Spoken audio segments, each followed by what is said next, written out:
Chapter 2: The Suburb at the End of the World. He walked because stopping was worse.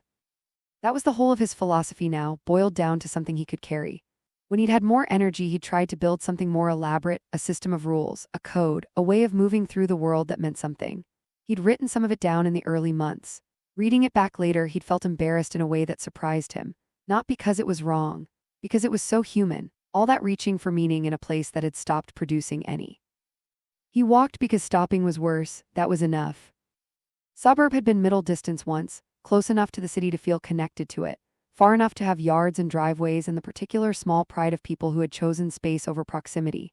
He could see that in the bones of it still. The lots were generous.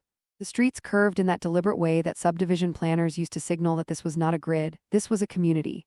There were trees, many of them still standing, indifferent to everything that had happened beneath them. The city was visible to the east. It was always visible. On clear days, the towers caught the light and threw it back, and for a moment, if he didn't look directly at it, if he let it sit at the edge of his vision, it looked the way it was supposed to look. Inhabited. Present. A thing that people had built because they intended to stay. He didn't let himself do that for long. He moved down what had been a residential street, stepping around the places where the asphalt had buckled and not around the places where it hadn't. Because after enough time you stopped treating ruin as an obstacle and started treating it as terrain. There was a difference. It mattered. The houses here were in varied states. Some had burned. Some had simply declined, windows dark, siding warped, yards gone back to whatever the yards wanted to be without people telling them otherwise. One house had a child's bicycle in the driveway, tipped on its side, the rear wheel still perfectly intact, which struck him every time he passed it as the detail most likely to undo him if he let it. He didn't let it. He had a system for that too. The house at the end of the cul-de-sac had held up better than most. 2 stories, pale yellow siding gone gray with weather but structurally sound, the front door standing open at an angle that suggested it had been left that way rather than forced. He'd passed it twice before. Today he went in. The entry hall was dim, the floor gritty underfoot. Someone had lived here carefully, the kind of people who had a table for keys and a mat for shoes and a specific place for everything. He could see the ghost of that order in the arrangement of what remained. A coat rack with one coat still on it. A small table overturned but not broken. He moved through the ground floor methodically. Kitchen, he checked the cabinets, found nothing he hadn't already cataloged as gone. Pantry empty. The refrigerator he didn't open. He'd learned that lesson. In the living room, the curtains had rotted off their rings on one side and hung diagonal, letting in a bar of gray light that fell across the carpet at a low angle. He stood in it for a moment. Not for warmth, there was no warmth in it. Just because it was light, and light still meant something even when everything else had stopped. He almost missed it. On the windowsill, half behind the fallen curtain, sitting in the particular way that objects sit when someone placed them there with intention, a seashell. Spiral wound, the size of his fist, pale where it caught the light, shading to a deep rose color in the grooves of the spiral. He picked it up. It was lighter than he expected. They always were. He turned it in his hand, ran his thumb along the outer edge where the lip curved back on itself.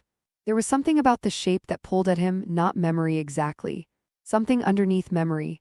A feeling that the shape was familiar not because he'd seen it but because some part of him had always known it.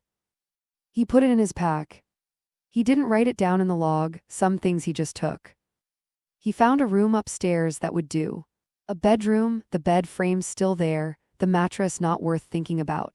He'd been carrying a bedroll for 4 months and had gotten used to it the way you got used to everything out here, not by accepting it but by the slow erasure of remembering anything different. He sat up in the corner away from the window, not because he expected anything. Habit kept you alive when thinking failed. He ate, he wrote in the log by the diminishing light. Day artifact count, 1 shell pale rose spiral, house at end of Mercer Court cul-de-sac. Structurally sound will mark for the map. He closed the log. He sat for a while in the way he sat when he wasn't doing anything, not resting exactly, not thinking exactly. Present, waiting for the next thing without knowing what it was. He heard it before he saw it. Not a sound exactly.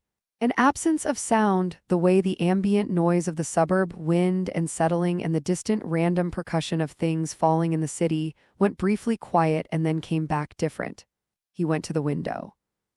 In the street below, standing at the edge of where the cul-de-sac met the main road, a robot stood completely still. It was a military-class unit. He recognized the frame, the shoulder width, the plating configuration, the head unit with its sensor array. He'd seen others like it.